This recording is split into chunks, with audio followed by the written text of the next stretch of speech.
Hey everybody, this is the latest video for the latest machine I'm going to be putting up onto Craigslist.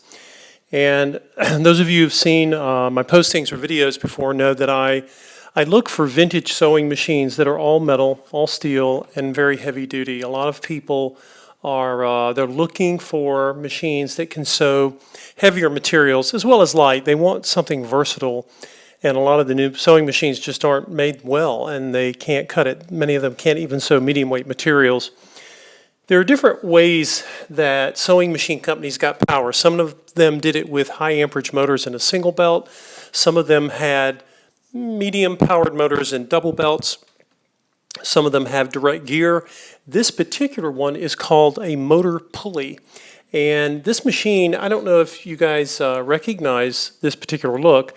The name or the brand is White, but I want to point out it's called White Rotary. The White Sewing Machine Company is not as well known today, but back in what I call the golden era or the vintage era of sewing machines, White was so big they were second only to Singer in size. And they made sewing machines under their own name. They made them under the name Domestic, Dressmaster, and of course Kenmore, which many of you would recognize. And for over a half century, about 60 years, all of Sears sewing machines were made by this company in Cleveland, Ohio. And the name Rotary comes from the type of shuttle hook it has. It makes a beautifully straight stitch because of its rotary hook. And this machine, you know, they have a very industrial look. They have a sort of an industrial crinkle finish to them. But this motor pulley system of power that powers the needle makes them extremely strong.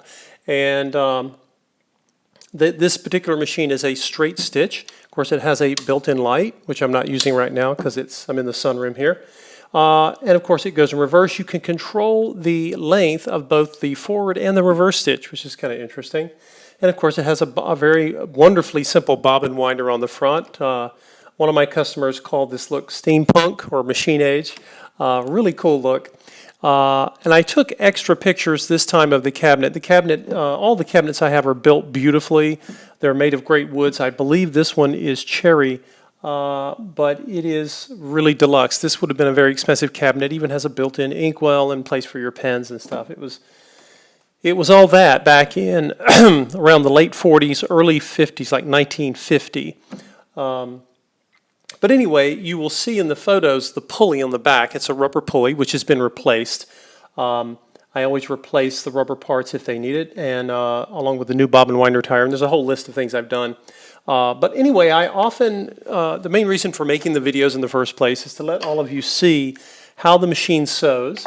I love the fact that every design or manufacturer of machine has a different sound. This one reminds me sort of the sound of a boat motor for some reason. That's just me. But of course, the main reason for doing the video, in addition to giving you a little backstory on the machine, is to show you how it performs, right? Because I've restored it. I'm going to be sewing, usually I start out with light and then I move to heavy stuff. I'm going to do a little bit of the opposite today because this machine is a huge beast when it comes to sewing heavy things. And you'll see in the photos, it comes with quite a lot. It comes with a lot of vintage bobbins and attachments, all sorts of things. But anyway, I'm going to go ahead and get started. And I'm going to let you guys see. I'm going to start out with my heaviest material. And I've got garment leather here. And I have 4 layers, which is a pretty good amount of garment leather to be sewing on any machine. But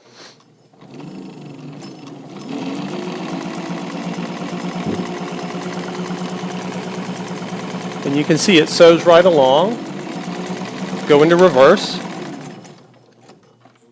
Anytime you sew anything of great thickness, such as this, whether it's leather or even heavy fabric, you want to start with your needle down because it gives the machine sort of a jump start on going through the material. So I'll come back through it once more so you can see.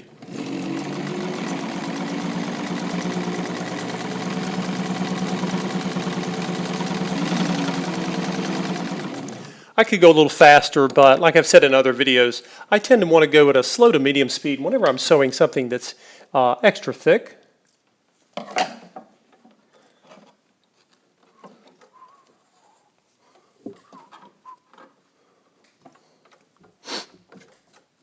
And I'm going to show you guys the actual stitches that she produced here. And if you'll look, I've got 4 layers of garment leather, and these white stitches are the stitches it made. And again, that's the rotary hook giving you that beautiful consistency of stitch. And you know, that's most machines. You know, you can do 2 layers, but I'm actually doing 4 layers of garment leather. That's pretty darn impressive. I would not try that with any new machine, and not even all vintage machines can do it. But again, the motor pulley system, as White called it, is pretty darn strong. So now I'm gonna work my way into some other materials here. This is an upholstery fabric. You may have seen me use some of this before. I've got 2 layers. It could do 4, it just did 4 of garment leather, but I'll go ahead and do 2 here and work my way down.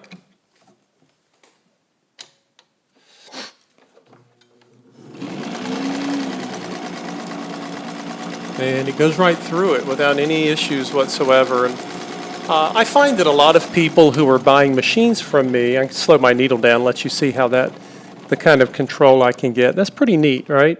Sometimes it's nice to be able to control your needle so you can see what you're doing, particularly at the end of a seam or when you're making a turn. So I'll come back a little slow, and then I'll speed her up.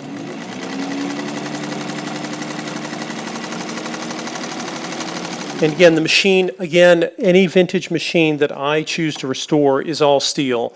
And I can show you, you may see in the restoration photos, some of the images from underneath, and you'll see all the metal parts. But it has sort of a low hum, low rumble, not unlike a boat motor.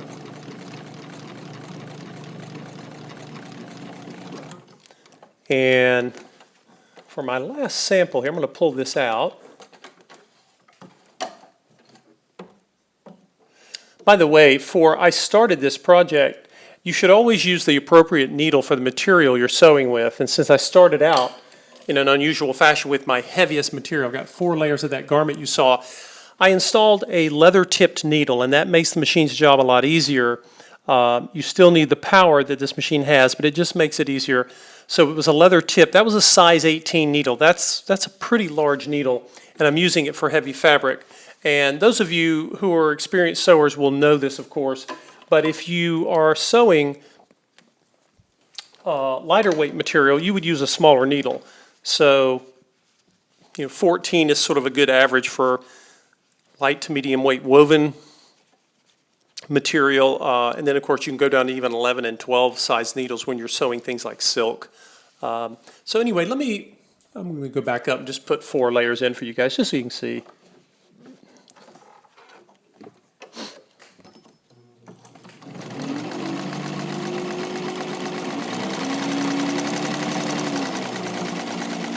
And again, I'll do back tack, and it did it.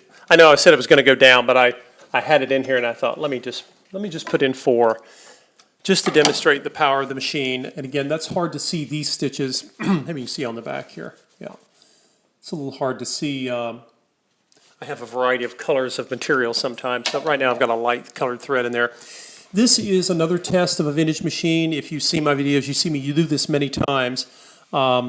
And what you're seeing is a cargo pant, sort of medium weight cotton, but when you get into these seams and these pockets, things get really dense, and a lot of machines will not make it through this. And I think I like doing this because I like showing that any of my vintage machines, once restored and they've been given the service they deserve, they can really shine and do things like this for you. And you as a sewer can focus on your work and not be frustrated with those newer, cheaper machines. So here's I've gone over this before. I'm going to go over it again. And this is a cargo pant pocket, and it's got seams on both sides here. So let me go perpendicular to my old seams. It'll be easier for you guys to see. Some people will say a rule of thumb with a vintage machine is that if you can fit the material under the foot, you can, it will sew through it. That's generally true. I'm sure there are exceptions to that. But I'm going to set up here and see. And again, this is a size 18 needle. I might use a 16 if I were doing just this. But let's see what it has to say.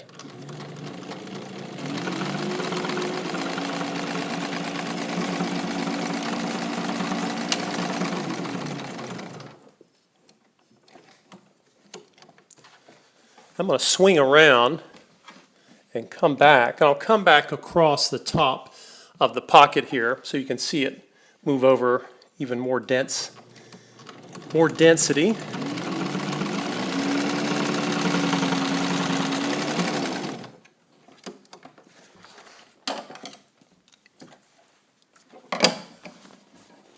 And you can see, let's see if I can get my diagonal here so you guys can see that. Here's the other side. Again, it went through 2 layers of fabric, a cargo pants seam, and it was also crossing another pocket on the other side. So this is incredible density. But you know what?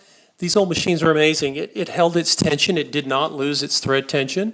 And here it comes again, right across the top. I mean, that's something that any sewing machine should do for you. And if you've had frustrations with newer machines, one of the reasons is that they're not strong enough. And the new machines are put under too much strain. You can't do much of anything with them. But if you have heavy projects, or if you also like to sew silk and chiffon, or maybe just very lightweight fabrics, you can do it with these. Obviously, you wouldn't use a size 18 needle. So again, if you have any questions, shoot me an email, and I'll be happy to tell you more about the machine. And you can also set up a time with me to come and look at the machine. And if you are new to sewing, I will demonstrate it for you and show you how to sit behind it and sew on it. You're not going to hurt it. And then if you're already comfortable with sewing machines, please arrange a time with me and come by. You can bring your own material. I have material here, obviously. And anyway, I would love to show the machine off to you. She's beautiful, and she's easy to get parts for. Not that you need them that often, but the maintenance on these machines is fairly low. When you have a machine like this, you keep your lint clean from the bobbin area, as you should do even on a new machine. And then, unlike the new machines, which won't allow you to do anything to them, even oil them, the vintage machines are easy. There are little places indicated here, and the original manual will also show you. And it takes 1 drop of oil, sewing machine oil, before every project, and you're ready to go. And that's it. That's really all the maintenance that you need for the machine. So anyway, thanks for watching and putting up with my long videos. But I like to put in as much info as I can. And I appreciate you watching. Thanks, guys.